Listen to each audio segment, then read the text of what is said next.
요한복음 19장입니다. 1절로 7절. 1차 신문이 끝나자 빌라도는 예수님을 채찍질합니다. 빌라도가 내린 채찍질 고문은 예수님을 풀어주기 위한 방법이었을 것입니다. 예수님이 무죄라고 생각한 빌라도는 고문을 해도 아무런 증거가 나타나지 않는다는 것을 보여주려 한 것 같습니다. 군인들은 예수님에게 가시나무 관을 씌우고 자색 옷을 입혔습니다. 자색 옷은 주피터 신의 옷을 상징하는데 당시에 황제가 입던 의상 색깔이죠. 이러한 왕관이나 옷을 통해 군인들은 예수님을 조롱할 목적이었지만 아이러니하게도 예수님의 왕적인 모습을 더 분명하게 드러냅니다. 유대인의 왕이여 평안할지어다 하는 것은 당시 로마 황제에게 경의를 표하는 인사였던 아베 가이사르를 생각나게 합니다. 그러나 병사들은 경의를 표하는 것이 아니라 오히려 비아냥거리며 예수님을 손으로 때렸습니다. 손으로 때리기, 라피스마, 혹은 동사형인 손으로 때리다, 라피조는 예수님이 당하신 수치와 고난을 나타내는 대표적인 표현이죠. 70인역에도 그 용례가 많지 않은데 다만 이사야의 고난받는 종이 당한 수모 가운데 하나가 바로 손으로 맞는 것이었습니다. 이사야 50장 6절 보세요. 메시아 예수님은 자신의 백성을 구원하시기 위해 친히 고난받는 종이 되셔서 사람들에게 손으로 맞는 수치와 모욕을 당하셨습니다.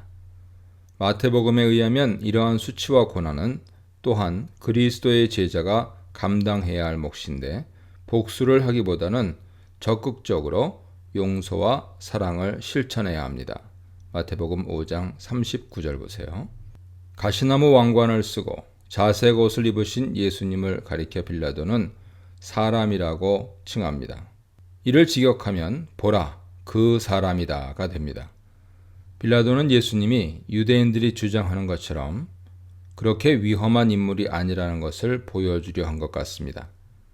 단지 연약한 사람에 지나지 않는다는 것을 나타내려 한 것 같습니다. 그러나 2차적으로 사람의 모습으로 예수님이 감당하셨던 다양한 사역을 함축하고 있다고 볼 수 있습니다.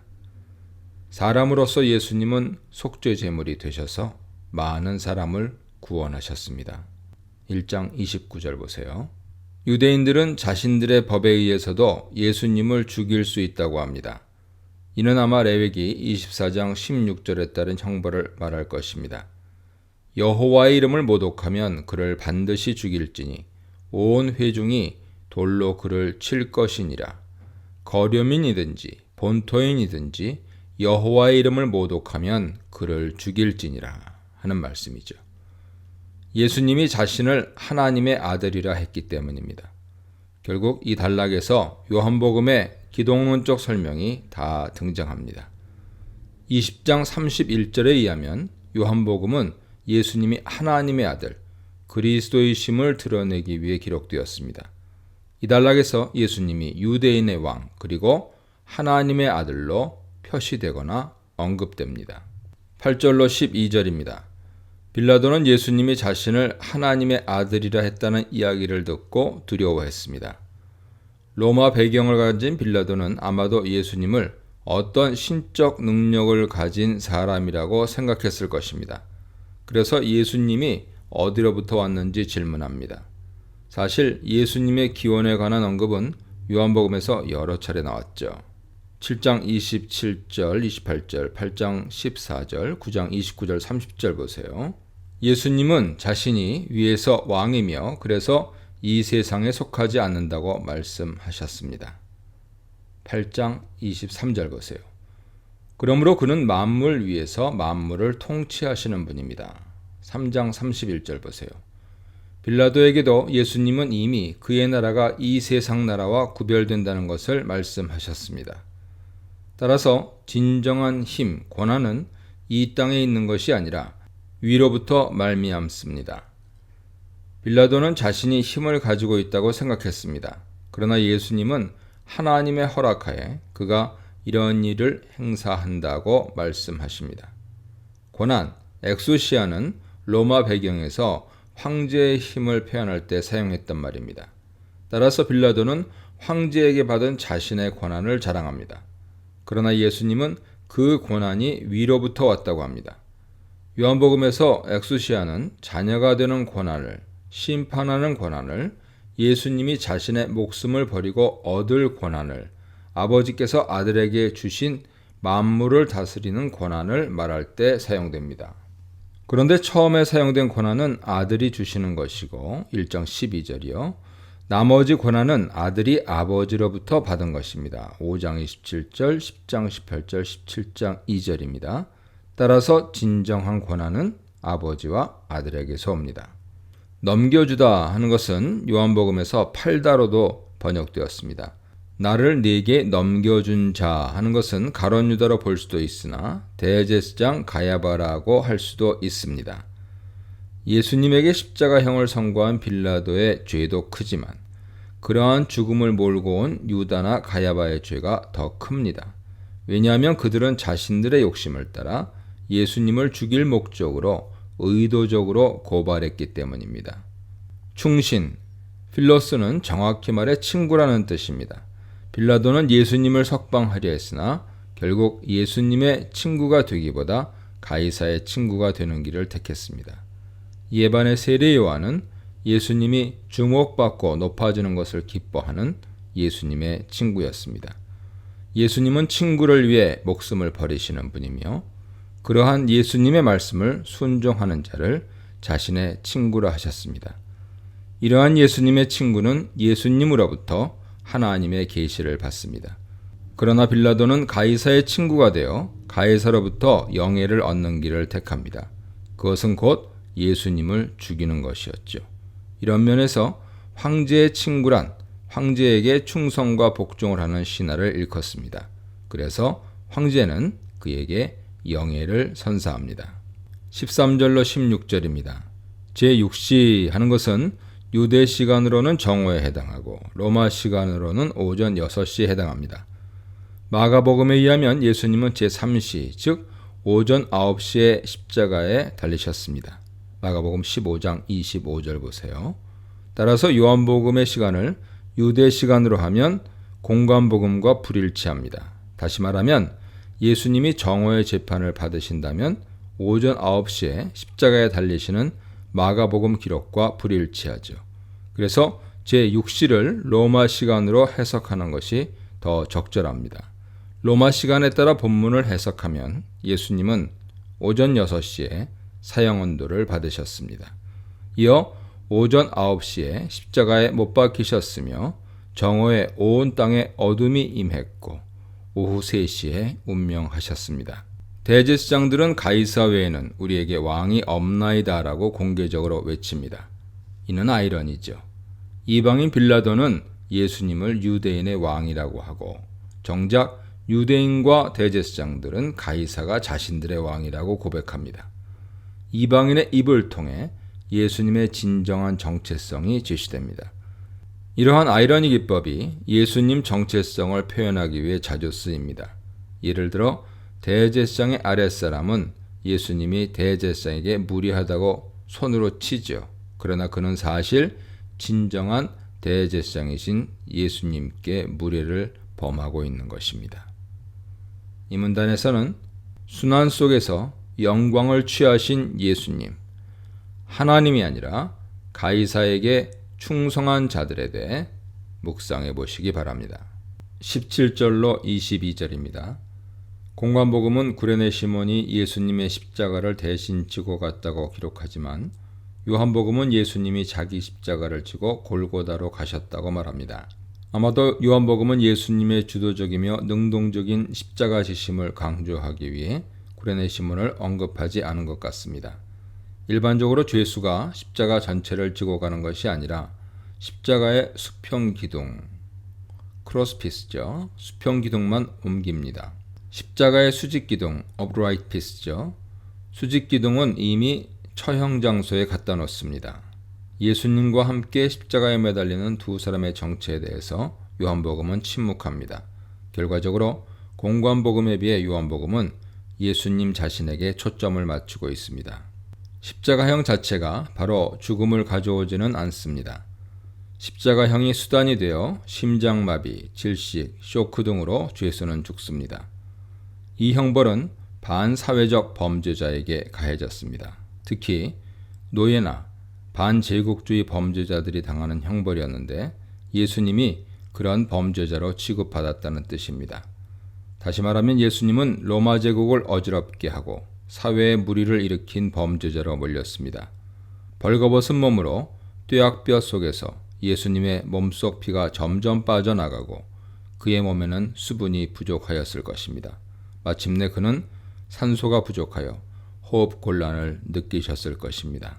빌라도가 써붙인 패에는 나사렛 예수, 유대인의 왕이라는 예수님의 이름과 칭호가 있었습니다.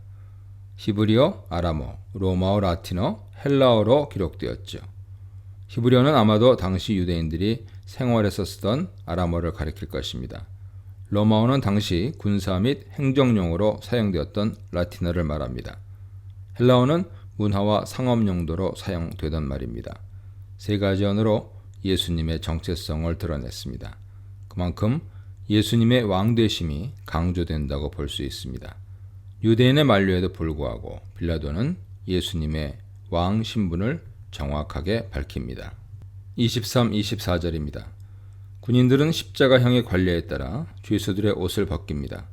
군인들이 옷의 네 깃을 각각 취한 다음에 속옷의 경우는 제비 뽑기를 통해 한 사람이 가지려 합니다. 왜냐하면 속옷은 통으로 짜서 하나가 되어 나누기 곤란했기 때문이죠. 그러나 사실 이것은 성경 말씀이 성취되는 순간입니다. 시편 22편 18절 보세요. 다른 복음서들도 군인들이 예수님의 옷을 제비 뽑았다고 기록합니다. 그러나 오직 요한복음만이 이러한 군인들의 행동은 성경 말씀의 성취라고 합니다. 시편 22편은 예수님의 십자가와 관련이 깊습니다. 시편 22편 1절은 다윗이 고통 중에 외치는 간절한 부르짖음입니다. 내 하나님이여, 내 하나님이여 어찌 나를 버리셨나이까. 마태복음과 마가복음은 예수님이 십자가에서 이 말씀을 인용하여 부르짖으셨다고 기록합니다. 그런데 요한복음은 시편 22편 1절이 아니라 시편 22편 18절을 인용하여 말씀의 성취를 언급합니다. 물론 마태와 마가는 십자가상에서 예수님이 직접 시편 22편 1절을 언급하셨다는 것을 강조합니다. 반면에 요한은 군인들이 예수님의 옷을 제비 뽑는 것을 보고 자신이 직접 그들의 행위를 설명합니다. 성경의 성취라는 것이죠. 시편 22편 1절을 인용하든 18절을 인용하든 기본적으로 예수님은 시편의 다윗과 비교됩니다. 다윗 자손으로서 예수님의 왕적 정체성이 강조됩니다. 예수님의 옷의 특징 때문에 다양한 신학적 의미를 부여하려는 시도들이 있습니다. 요세푸스에 따르면 제사장의 옷이 호지 아니하고 통으로 짜여졌습니다. 요세푸스의 언급은 대제사장의 겉옷에 대한 설명이지만 예수님의 속옷의 특징은 대제사장 옷을 떠올리기에 충분하다고 주장하는 학자들이 있습니다. 만약 그들의 주장이 인정된다면 이 구절은 다른 구절들과 함께 예수님의 대제사장적 사역을 암시하는 본문이 될 것입니다. 다른 본문은 11장 49절 이하, 17장 1절 이하 보세요. 또한 예수님의 옷의 특징이 교회 일치를 상징한다고 주장하는 학자들도 있습니다. 네 깃은 땅의 사방을 상징하고 통으로 짠 옷은 교회의 하나됨을 의미한다고 합니다. 위에서부터라는 말이 요한복음에서 하나님의 역사를 가리키기 때문에 예수님의 나뉘지 않은 옷은 하나님의 역사로 말미암아 하나 되는 교회의 모습을 상징한다고 합니다.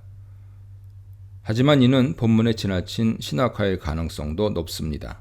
예수님 죽음으로 말미암아 교회의 일치를 가져온 것은 사실입니다. 그러나 여기서 예수님 옷이 어떻게 교회를 상징하는지에 대해 설명이 쉽지 않고 그만큼 비약이 있는 것이죠. 25절로 27절입니다.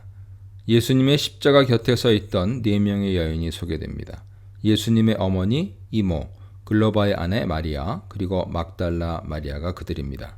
물론 예수님이 사랑하시는 제자도 있었는데 예수님은 자기 어머니에게 그 제자를 아들이라고 소개합니다. 그리고 이어서 그 제자에게도 어머니를 소개하여 그 그 제자는 예수님의 어머니를 자신의 집에서 모십니다. 이러한 예수님의 행동을 효도 차원에서 해석하는 설명들이 많이 있죠. 예수님은 마지막 죽는 순간까지 육신의 어머니에 대한 도리를 다하셨습니다. 그러나 예수님의 행동에는 이러한 윤리적인 차원을 뛰어넘어 구속사적 차원의 의미가 함축되어 있습니다. 예수님의 죽음은 요한복음에서 그의 구원 사역의 정점입니다. 그래서 예수님은 십자가상에서 다 이루었다고 말씀하셨습니다. 십자가는 예수님이 그의 공생의 기간에 말씀하신 그의 때, 호라입니다. 그러므로 바로 이러한 때에 예수님의 계시의 핵심 내용이 나타납니다. 예수님이 왕이시라는 기독론적 의미와 함께 그의 제자들을 하나님의 가족으로서의 성전으로 세우시는 교회론적 의미가 나타납니다. 여자여라는 표현은 여자를 무시하는 말도 그렇다고 극존칭 표현도 아닙니다. 어느 정도 존중을 표현하지만 어머니에게 일반적으로 쓰는 표현은 아니죠. 예수님이 그의 어머니를 객관화할 때 사용하던 표현이었습니다. 예수님의 어머니도 영적인 의미에서는 예수님의 제자였습니다. 예수님은 그 어머니와 그 사랑하시는 제자에게 말씀하시는 겁니다.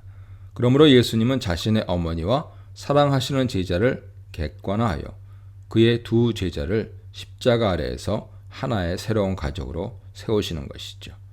요한복음 구원론과 교회론의 중요한 주제 중 하나는 하나님 가족이라는 개념입니다.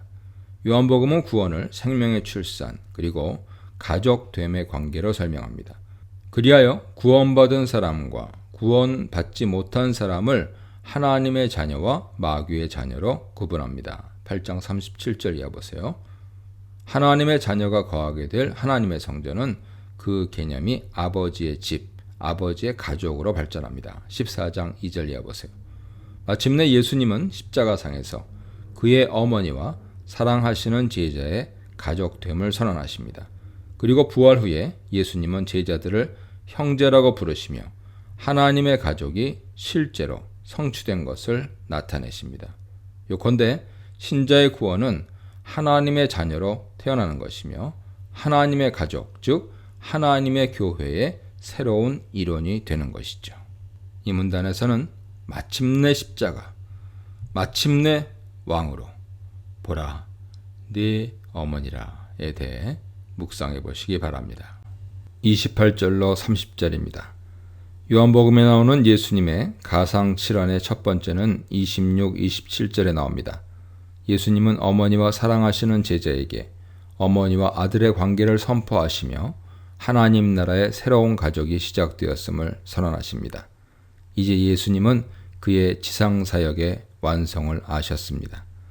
내가 목마르다 하는 예수님 말씀은 그의 육신의 고통을 표현한 말씀이죠. 뙤약볕 아래에서 출혈은 점점 심해지고 마침내 몸속 수분이 고갈된 것입니다.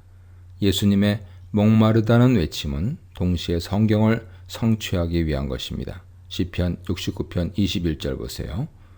우슬초는 출애굽 당시 어린 양의 피를 찍어서 문설주에 바를 때 사용되었습니다. 출애굽기 12장 22절 보세요. 예수님의 죽음이 6월절 어린 양의 죽음을 상징적으로 암시하고 있다는 설명은 예수님의 죽음 기사에 계속 나옵니다. 마침내 예수님은 다 이루었다고 하시며 마지막 숨을 내쉬셨습니다. 이루다를 뜻하는 헬라어 동사 텔레오가 28절에 이어 다시 나타나는 것이죠. 28절로 30절에서는 텔레오가 두 번 사용되고 이루어진 그리고 다 이루었다 이렇게 되죠. 28절에 성경을 응하게 하려 하사에서 응하다의 뜻으로 텔레오가 한 번 사용됩니다. 성경의 성취를 나타내는 다른 구절은 플레로를 사용한 데 반해서 28절에서는 텔레오를 사용하죠. 이는 요한복음 저자가 의도적으로 텔레오와 비슷한 의미의 텔레오를 사용하려 한 것 같습니다.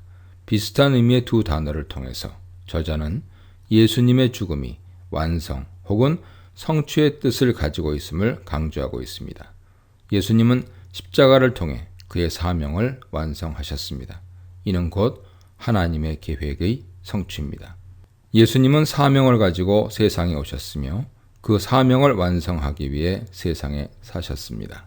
4장 34절, 5장 36절, 17장 4절 보세요. 그 사명은 하나님을 세상에 드러내어 사람들로 하여금 영생을 얻게 하는 것이었습니다. 3장 16절 보세요. 따라서 계시가 예수님의 사명이었습니다. 그런데 그 계시의 정점에 십자가가 있습니다. 십자가는 세상 죄를 용서하기 위해 아들을 죽이시는 하나님 사랑의 절정입니다. 십자가는 하나님의 사랑이 계시되는 곳이죠. 그런데 십자가를 통한 하나님 사랑의 계시는 속죄의 모습으로 나타납니다. 1장 29절 보세요. 따라서 예수님의 사명은 계시라 할 수 있고 죄의 용서가 그 계시의 핵심이라 할 수 있습니다. 이러한 예수님의 사명은 그의 교회에 의해 계승됩니다. 교회는 아버지와 아들을 세상에 드러내는 일을 합니다. 17장 21절 보세요.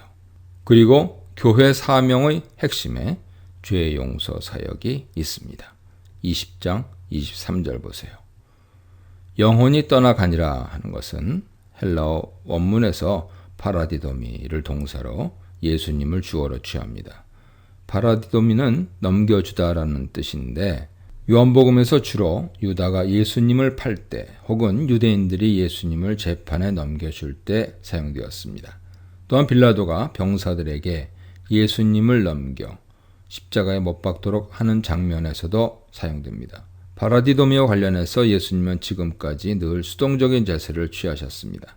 가룟 유다는 예수님을 대제사장들에게 넘기고 대제사장들은 그를 빌라도에게 넘기고 빌라도는 그를 병사들에게 넘겨 십자가에 못 박도록 했죠. 그러나 마지막 순간에 예수님은 친히 자신의 영혼을 넘겨주셨습니다. 주도적이면서도 능동적으로 자신의 영혼을 내어주셨습니다. 예수님의 능동적인 죽음을 묘사하죠.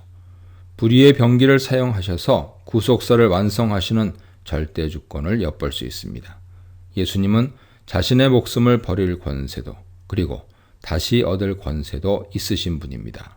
10장 18절 보세요. 그렇다면 예수님은 그의 영혼을 누구에게 넘기셨을까요? 하나님 아버지께 혹은 죽음에? 메시아의 죽음을 파라디돔이라는 동사를 사용하여 표현한 70인역 이사야의 고난받는 종의 노래에 따르면 종의 영혼이 죽음에 넘겨집니다. 이사야 53장 12절입니다. 그러나 다른 복음서에 따르면 예수님은 자신의 영혼을 아버지 손에 맡기시죠. 누가복음 23장 46절 보세요. 이를 종합해보면 예수님은 주도적이면서도 능동적으로 자신의 목숨을 죽음에 넘기시지만 동시에 아버지께 맡기는 것이기도 합니다. 다시 말하면 예수님의 죽음이 하나님 아버지의 주권 아래 있다는 뜻입니다. 다음으로 병행구절인 공고한 복음에 나오는 가상 7원의 일부를 보도록 하겠습니다. 먼저 누가복음 23장 34절에 유대인들의 죄 용서를 기도하십니다. 예수님은 자신을 죽이는 자들의 죄를 용서해달라고 기도하십니다. 아버지 저들을 사하여 주옵소서. 자기들이 하는 것을 알지 못함이니이다. 예수님은 누구의 죄를 용서해달라고 기도하시는 걸까요? 자신을 십자가에 못 박는 로마 군사일 수도 있고 자신을 고발한 유대인일 수도 있습니다. 그러나 일반적인 의미에서 그를 대적한 모든 사람들을 다 포괄할 것입니다. 예수님은 십자가에서 그가 일찍이 제자들에게 교훈하신 원수 사랑의 모범을 보여주십니다. 이러한 예수님의 자세는 기독교 전통에서 계승 발전됩니다. 순교할 때 스데반이 보여준 원수 사랑이 이러한 계승에 해당하지요. 누가복음 23장 43절에서 강도에게 낙원을 선포하십니다. 예수님은 자신에게 자비를 구하는 한 강도에게 낙원을 선포하십니다. 내가 진실로 네게 이르노니 오늘 네가 나와 함께 낙원에 있으리라. 죽음 직전에 있던 사람도 진심으로 회개하고 하나님께 자비를 구했을 때 구원받을 수 있다는 것을 보여줍니다. 오늘이라는 것은 예수님이 죽는 바로 그날이라기보다 아주 가까운 시기를 가리키죠. 아마도 신앙을 고백하는 강도를 격려하기 위해서였을 것입니다. 낙원이라는 것은 마지막 부활이 있기 전에 신자의 영혼이 거하는 곳으로 여겨집니다. 이어 마태복음 27장 46절, 마가복음 15장 34절을 보면 버림받는 고통을 하소연하십니다. 예수님은 십자가에서 나의 하나님, 나의 하나님, 어찌하여 나를 버리셨나이까? 라고 자신의 고통을 하소연하셨습니다. 시편 22편 1절을 인용하신 말씀이죠.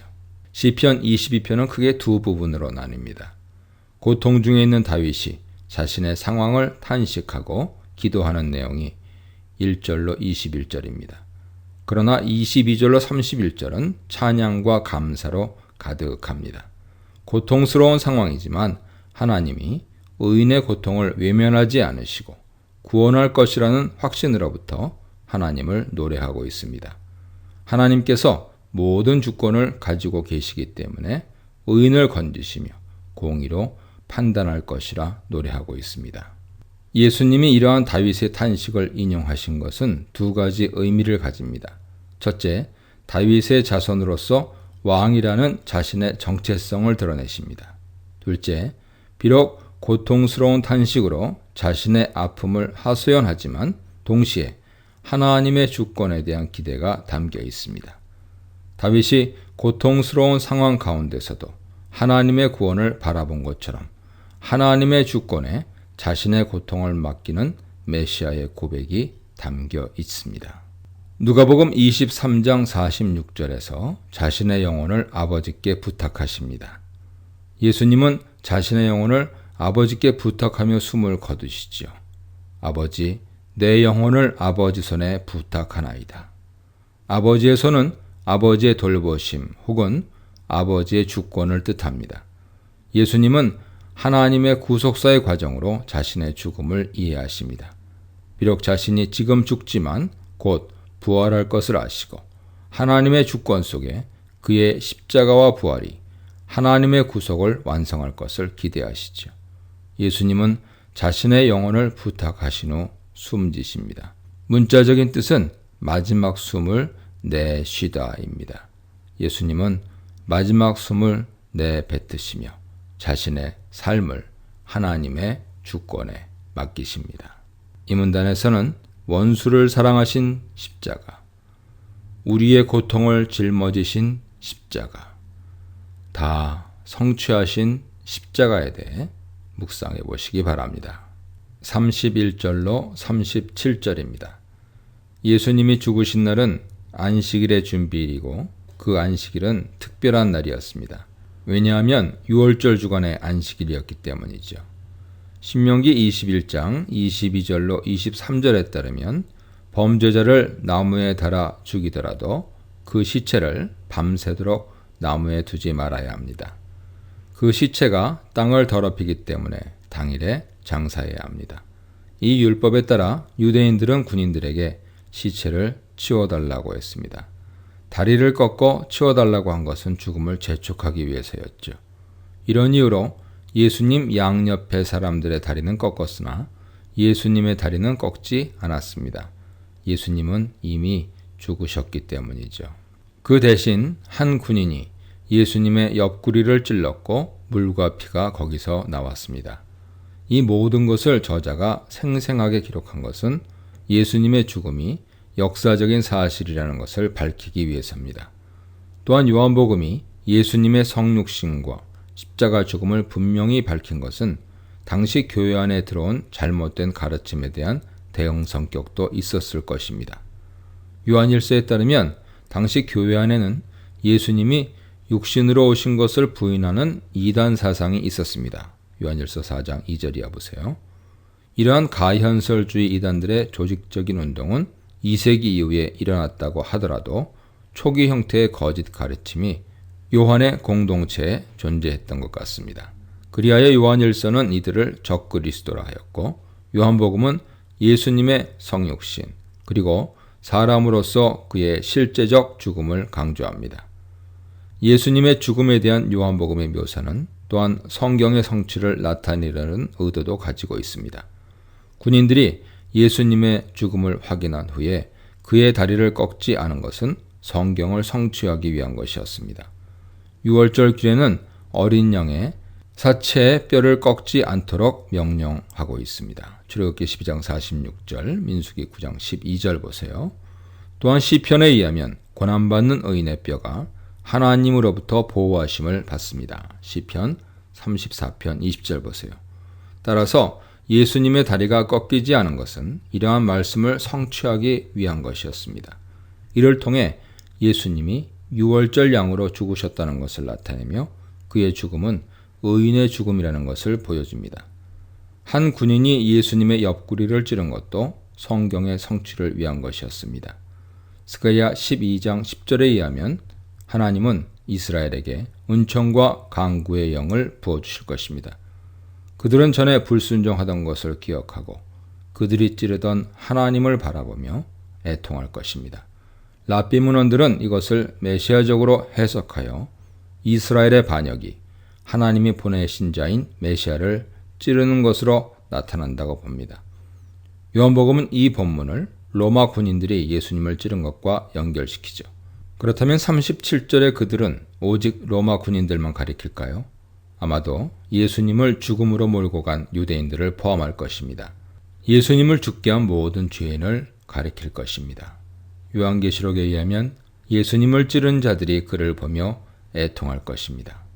따라서 이 구절은 예수님이 재림하실 때 죄인들이 애통하며 주님께 돌아오는 것을 말씀하고 있습니다. 그러나 예수님의 부활 때도 부분적으로 성취됩니다. 예수님의 부활하신 몸을 볼 증인들이 있다는 말씀이죠. 한편 예수님의 옆구리에서 나온 피와 물의 상징적인 의미에 대해서는 다양한 주장들이 있습니다.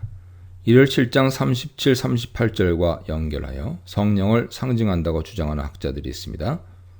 요한복음에서 예수님이 성전으로 묘사되어 있고 구약의 몇몇 구절은 성전에서 물이 나오는 종말론적 비전을 언급하고 있습니다.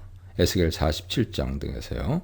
그러나 그 배, 7장 38절의 그 배와 예수님의 옆구리, 19장 34절의 옆구리는 헬라어가 다를 뿐 아니라 코이리아와 그리고 풀류라가 쓰였습니다. 배는 오히려 4장 14절과 더 잘 연결된다는 반론도 있습니다. 따라서 분명한 것은 예수님 옆구리에서 나오는 피와 물은 1차적으로 그의 죽음의 역사적인 신빙성을 더욱 강조한다는 것이죠. 예수님은 실제 사람으로 태어나셔서 실제 사람으로 죽으신 분입니다. 예수님의 죽음에 대한 생생한 묘사는 바로 이 같은 점을 부각하려는 데 있습니다. 35절에 말하는 증언은 위와 같은 해석을 지지하죠. 요한복음 저자는 무엇보다 자신이 예수님의 실제 죽음을 증언하려 한다는 것을 강조합니다. 더욱이 그의 증언이 참이라는 것을 주장합니다. 그리하여 예수님의 죽음을 독자들로 하여금 믿게 하려고 합니다. 이는 요한복음의 기록 목적과 연결되죠. 그것은 예수님이 누구신지를 밝혀 독자들로 하여금 믿고 영생을 얻게 하려는 데 있습니다. 그리하여 저자는 마지막으로 이것이 참된 증언임을 힘주어 강조합니다. 38절로 40절입니다. 아리마대 요셉은 예수님의 시신을 빌라도에게 요청해 가지고 갑니다. 그는 산헤드린 공의회 회원이었습니다. 그는 두려움 때문에 비밀리에 예수님을 믿는 제자였습니다. 그런데 이제 담대하게 빌라도에게 나아가 예수님의 시신을 요구합니다. 이러한 그의 변화는 믿음의 발전을 보여줍니다. 불신에서 숨기는 믿음으로 그리고 이제 숨기는 믿음에서 당당히 드러내는 믿음으로 발전합니다. 두려움 때문에 믿음을 숨기는 모습은 유대 관리들에게 이미 나타났죠. 12장 42절 보세요. 그들은 하나님의 영광보다 사람의 영광을 더 사랑한 사람들이었습니다. 그러나 아리마대 요셉은 마침내 하나님의 영광을 사랑하는 모습으로 나타납니다. 같은 공의회 회원인 니고데모도 몰약과 침향을 가지고 나왔습니다. 100리트라의 무게는 거의 30kg에 가깝습니다. 이런 많은 양의 향수는 주로 왕의 장례식 때 사용하곤 했습니다. 니고데모는 요한복음에서 3번 등장하죠. 3장에서 니고데모는 예수님 말씀을 전혀 이해하지 못합니다. 영생에 대한 무지한 자로 소개됩니다. 그러나 7장에서는 산헤드린 공회에서 예수님을 변호하는 그의 모습을 볼 수 있습니다. 이제 니고데모는 공개적으로 예수님의 시신에 바르기 위해 향수를 가지고 옵니다. 무서워하는 다른 제자들에 비해 로마의 반역자인 예수님을 위하여 유대 지도자가 위험을 무릅쓰고 예수님의 무덤을 찾은 것입니다. 이러한 니고데모의 행동은 독자들로 하여금 그의 내면적인 변화를 짐작하게 하지요. 41절로 42절입니다. 아리마대 요셉과 니고데모는 유대 장례 예식을 따라 예수님의 시신을 싸서 가까운 동산에 그 시신을 둡니다. 마태복음은 무덤의 장소를 정확하게 언급하지 않습니다. 단지 아리마대 요셉이 예수님의 시신을 자기를 위한 새 무덤에 두었다고 합니다. 무덤은 바위 속에 판 굴과 같은데 요셉은 무덤 입구를 큰 돌로 막았습니다. 마가복음과 누가복음도 마태복음과 비슷하게 예수님의 무덤을 설명합니다. 이에 반해 요한복음의 예수님 무덤 설명은 독특합니다. 예수님의 무덤을 동산으로 묘사한 것은 요한복음이 유일하죠. 요한복음은 예수님이 체포되신 곳도, 예수님이 죽어 묻히신 곳도, 예수님이 부활하신 곳도 동산이라고 합니다. 18장 1절, 26절, 19장 41절 보세요. 동산, 케파스는 신약에서 모두 4번의 용례가 있는데 요한복음에서 예수님의 고난 이야기에 3번 사용됩니다. 케파스가 에덴 동산과 연결되어서 예수님의 십자가와 부활로 말미암는 새 창조를 암시한다는 주장이 있죠. 그러나 70인역에서 창세기 에덴 동산은 케파스가 아니라 파라데이소스입니다. 그럼에도 불구하고 그 가능성을 전혀 무시할 수 없는 것은 종말론적 에덴 동산을 가리킬 때 70인역 에스겔 36장 35절은 케파스를 사용하기 때문입니다. 이 문단에서는 하나님 말씀이 이루어진 죽음, 양들을 위한 목자의 죽음, 양들을 살린 목자의 죽음에 대해 묵상해 보시기 바랍니다.